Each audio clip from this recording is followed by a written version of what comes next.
My name is TheAdipose and this is Doctor Who Legacy. This is my second tutorial on helping you improve your gameplay, and this time we're going to be looking at those characters.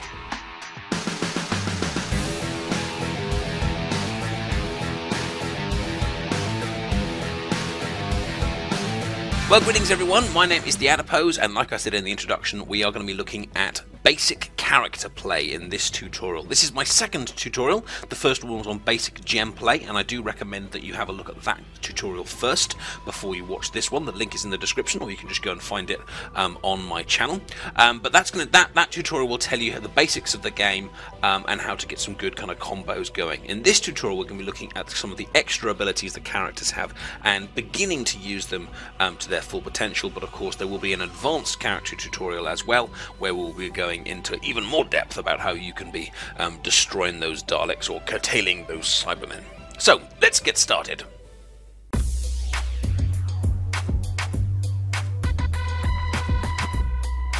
Now, of course, you are probably aware that each character has their own special ability, but rather than just being aware of it, you should be aware of when it's going to come and how you can use it. And to find out those things in detail, head into your TARDIS. Click Companions at the top, and you can click on any companion you want. You can double click on them and it'll take you in, and then you hit Profile at the top and it'll tell you at the bottom what that character's particular ability is. In this case, this is Clara. Her ability is called Catch Your Breath. It heals allies for 100 HP, and in the corner, most importantly, it says turns 10. This means every 10 turns you take, her ability will unlock, and then as soon as you use it, that countdown will begin again. Now, some characters have far quicker cooldowns than others. For example, if I go into the Spoonhead 11th Doctor, his cooldown is only 5 turns, and of course you can upgrade these abilities and you can speed them up. But what that means is, in terms of gameplay, you can kind of plan for when you think these abilities are gonna turn up. So for example, if I've got a load of red gems on the board, but I know that Spoonhead is about to activate his ability next turn, why don't I save it and then turn them all into blue? But on the other hand, if I really want Porridge's lovely time bomb, that's going to take at least 9 turns to come, and therefore there's no point me waiting for that on turn 1 or turn 2. That's going to be the kind of thing that I'm going to save for maybe a boss at the end of the level or something like that. So be aware that different characters' abilities will kick in at different times based on turns.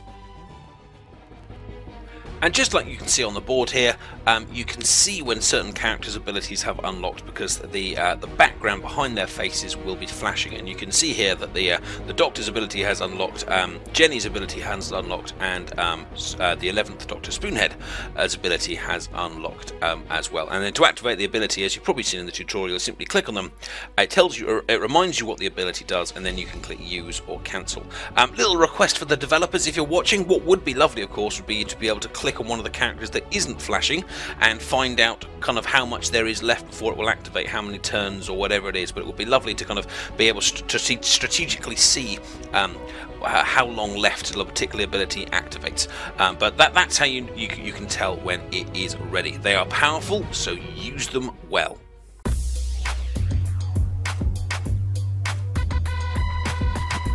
Now, the Doctor is slightly different. He, of course, has a special power too, but his is not based on turns, but actually based on combos. If you click on him and have a look at his profile, you'll see his ability, and you'll see in the corner it says, doesn't say turns, it says combos. And if you remember, in the basic gem play video, we talked about a combo is getting more than one string of 3 or more in a single turn. So if I get a string of yellows and a string of reds, that's 2 combos. If I get a string of yellows as well, that's a 3rd combo, and so on. Now, you're going to need to put together quite a few of those combos to unlock these abilities, because the Doctor as well doesn't only just unlock by combos, he can actually unlock twice, and by doing so he actually more than doubles his output. So if we unlock the Doctor's first ability here, we'll deal 200, but then we keep hitting those combos and keep doing those combos, then next time we'll actually get 500. So instead of 400, you're adding on an extra kind of 100 damage. But that does mean, of course, you have to focus on making those combos, not just letting time tick by.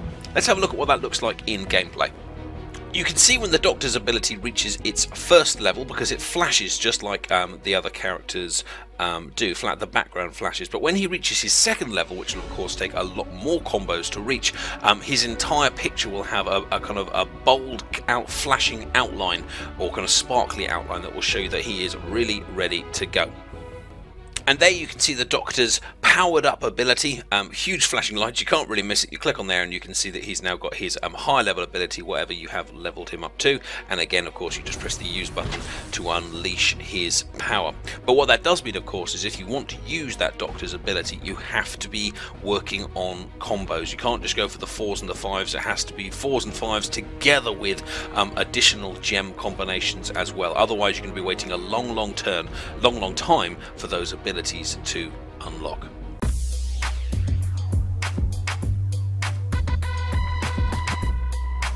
Now, sticking on the topic of the Doctor, if we click on all of our companions, we can see that they all have an HP, an attack, and a heal, and they all kind of vary from each other depending on how you've leveled them up, and just their own individual skills. But the Doctor does not. It has his special ability, but there's no stats. So how is the Doctor's stats decided? Well, the Doctor's stats are actually decided by the people that you put him with and their level. Let me demonstrate this. Now, here's a team. If I go to my second team here, here's a team that only has one blue player in it, which is the Doctor. And if you look at the blue ball in the middle of the screen, you'll see it's 103. So that particular combination of people has leveled the Doctor to the point that he is doing 103 blue damage, which is roughly in line with the rest of the team. But if I now change to team number 3, which as you can see has far higher level characters in it, I'll just show you that. Team 2, level 5, level 3, level 6, level 9. Here's team 3, level max, level 13, etc. Now the Doctor is doing 177. I haven't added on any other blue characters at all, but just by taking higher level characters in with you, the Doctor will level up automatically. And you can see that in the middle where it says level calculated by team. So you do, if you want to be getting a good output from the Doctor, want to be leveling up a wide variety of characters to be taking with the Doctor on his adventures, and then he will be a very high damaging character as well.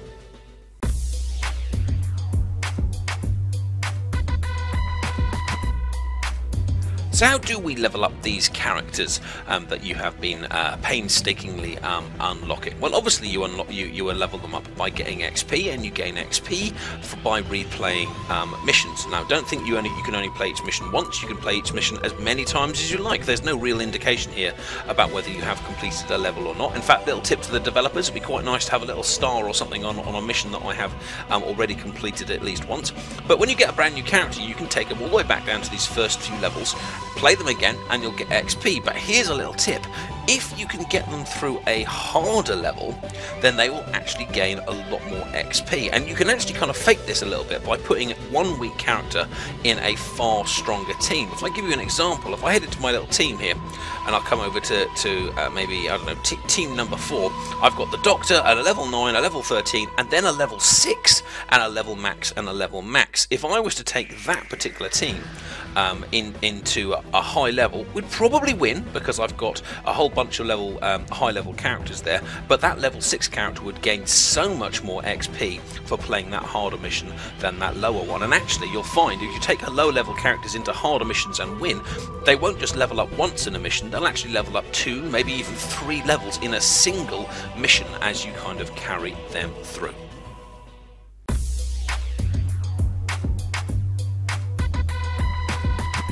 Okay, well, supposing you've done all the hard work leveling up your characters, which gives you lots and lots of lovely jubbly points, what are you going to do with them? Now, in case you haven't spotted it, if I just head into, for example, let's go into Strax here, you can see what his current points are, and then you can see also that I've got points left 8. That means I've leveled him up 8 times without actually using any of those points. But if I kind of click the pluses and minuses on the various places, you can see how each one affects. HP, you get plus 10 each time you add one in. Attack, you get kind of plus 5 every time you add one in, and heal is the least, goes up even just about 3 at a time. And once you hit confirm, those points are in. You can't change those points afterwards, and one of the reasons why I haven't leveled up some of my characters is because I haven't been losing with them, but I'm not entirely sure where I want to put them yet. But as soon as you hit that confirm button, you can't change them unless you press the reset points button, and that will cost you a time crystal, which is obviously you can get time crystals, and they're relatively cheap, and you can even get them for free by playing the game, but I do recommend you think carefully before you actually use them.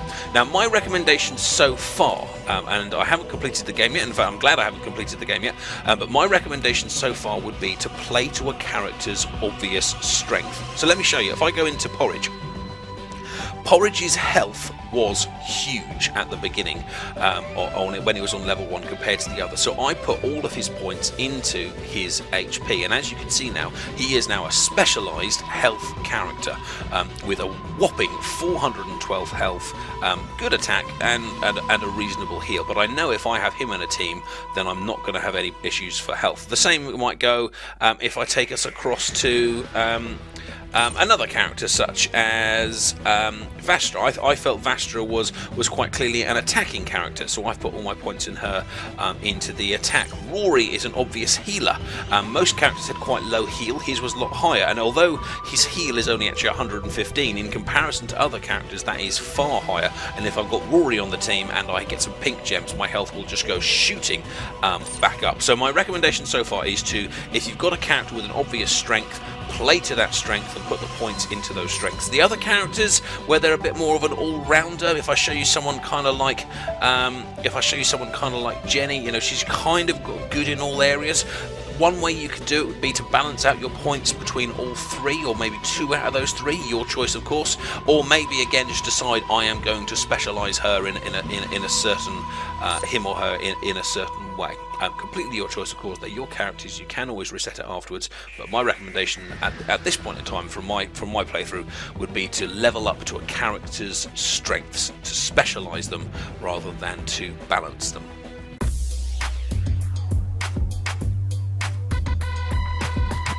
And even more than that, you don't only just level up their stats, you can also level up their abilities. If you head into their rank, you will see the ability to level up their particular ability. Now, the first time you level them up, it should be fairly easy to do. So if I head over into here to the Spoonhead Doctor, you can see I need 2 egg timers and 2 wormholes.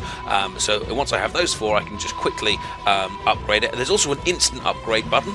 It'll cost me some time crystals, but I can do it if I don't want to kind of go loot hunting. But once you then level them up once, you will then find that you will have to spend more to level them up the next time. So if I go into Porridge, you'll see now he actually needs 3 different types of gems to level up again. But what does leveling up actually do with these characters? Well, it will improve their abilities in some way. So for example, Porridge is one there. You can see set a bomb and deal 2,000 damage. Now it was, I believe, down at 1,000 damage after 5 turns, and now it's 2,000 damage after 4 turns. Jenny's one, if we have a look at it, is convert blue gems to red, and it used to take 7 turns, I believe, and now it takes 6. So I'm assuming if I level up again, it'll take 5. And each time you kind of level them up, you are improving either the power of their ability or the speed of their ability, or both in some way. I would suggest a tiny bit of caution though, because the items you have are limited, and therefore you don't want to be just spending them for no real reason, or the first time you see that you must. I would suggest that you kind of wait until you get into trouble, or wait until you actually need that upgrade before you actually use it. Otherwise you might regret losing those gems later on.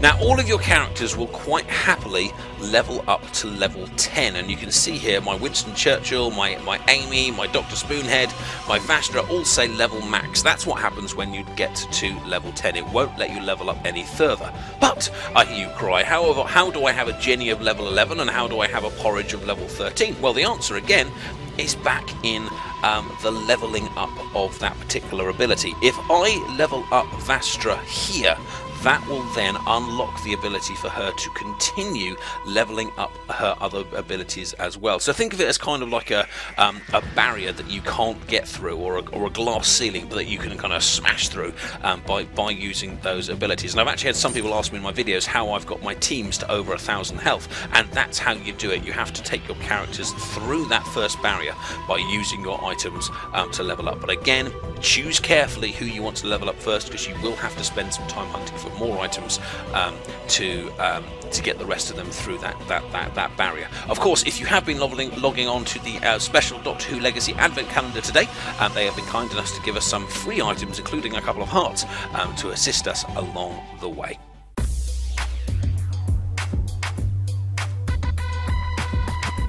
So I do hope that this basic character tutorial has helped you along your way. There's loads to do with more to talk about with characters. There's loads more to talk about with gem play. But over the last tutorials, should have given you a good grounding in exactly what your characters can do, what your gems can do, how you can use their abilities, how you can improve their abilities, and how you can look at things like XP and leveling up and stuff like that. If you have found the video useful, then please give the video a like, and don't forget to subscribe to the channel. And a massive thank you to Tiny Rebel Games, who have featured some of my tutorials on their official website and on their Facebook page and their Twitter page, and I strongly recommend that you follow them on there as well, because they are amazing at interacting with their fans and giving out free stuff as well. Take care, and I look forward to seeing you in tutorial part 3, where we will be looking at advanced gem play. Take care, and I'll see you soon. Bye bye.